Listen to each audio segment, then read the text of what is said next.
What's going on, it's the RapNerd, and I just got out of a new horror film that dropped Friday called Azrael. Now, when this movie takes place in a post-apocalyptic world due to the biblical event called the Rapture. And there's this community that lives off in the forest just trying to make do and keep life normal as possible, not having much, like I said, due to the world being desolate. So within this community, there's this young woman named Azrael who has been deemed to be the next sacrifice to these evil force that's out in the woods. She ends up escaping, and now she is on the run from not only the community but this evil force that I just mentioned. Now, this movie's not going to be in theaters for long. I believe a whole week is all it's going to get. So if you are interested, definitely see this in theaters because I feel like it is worth it. I absolutely love this film. And the number one thing for me was seeing Samara Weaving as the lead actor in this film. I think she does a great job picking her horror films, and she is somewhat of a scream queen of this new generation, and that's really what reeled me into the film with her being in it. And what I love about the film, and it may be a detriment to others, is that the lack of dialogue here. There is no dialogue in the film. Well, I lied. There's a little bit of dialogue at a certain point of the film, but it's not enough to give it credit for being dialogue because it really isn't much of anything of importance. So the whole film is something that you have to stay heavily engaged with. It doesn't leave room to blink. It doesn't leave room to go to the bathroom. It doesn't leave room to type on your phone. You have to look and see what's going on because literally every character does the storytelling through their body language, their eyes, their lack of speech, and there's a whole lot of symbolism in a lot of different places, like things written on the wall, signs, certain objects. So it made for a really engaging watch, and I loved it because of that. I am really big on the visual prowess of a film. That's my favorite aspect of movies. So with you not having anything else to kind of latch on to, via speech, you have no choice but to just tune into what's going on screen. And don't get me wrong, there is a score, and sound is a really big component to the film, but it's just not dialogue driven. And it makes for a very, very immersive experience. This film is a horror action film because there is a lot of good action in here that I found to be pretty damn good.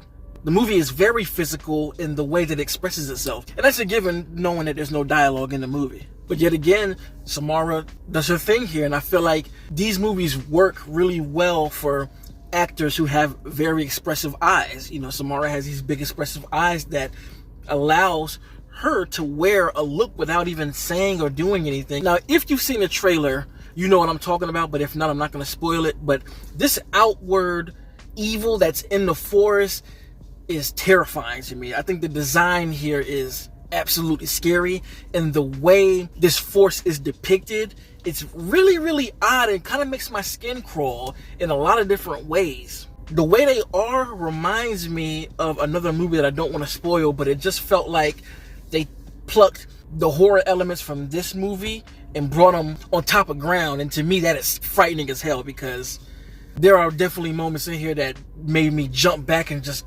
clutch my seat, wondering how characters were going to get out of situations. And sometimes they do, and sometimes they don't. And to continue the concept of no dialogue and leaving all of the pieces of the story and what it does visually, I think it makes for a great film because the pieces are all there to figure out what's going on. Like I said, the streamlined storyline is there.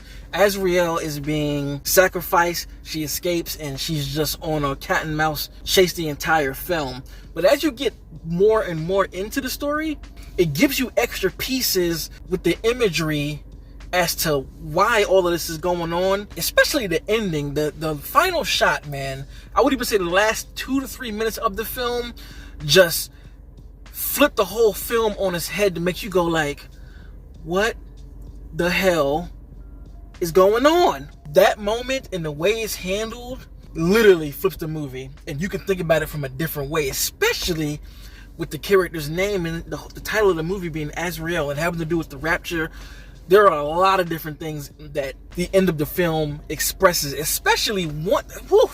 Just know, I'm trying my best not to spoil it because it was a jaw-dropping moment for me, the ending of the film. When you see it, you're like, is that what the hell? And as soon as this thing hits Shudder, hope it gets a Blu-ray release. because I do want to buy it. Want to rewatch it again to really put the pieces together and pay attention even more, because again, this movie flies. The length of the film is only an hour and 20 minutes, and I believe like maybe 5 minutes of that is credits. So we're talking about an hour and 15-minute film that gets jumping from the start of the movie. So there's really no room to breathe here, which is another thing that I like. It didn't overstay its welcome. It knows what it wants to be. It knows what it's trying to do, and it just does it. Doesn't stall out. It doesn't go off into different areas to try and make the movie longer. It's lean, it's mean, and there's nothing else here to just keeps you in your seat longer than what it has to be. It adds to the entertainment because the characters don't get room to breathe, and neither do we. Because this movie definitely does not hold back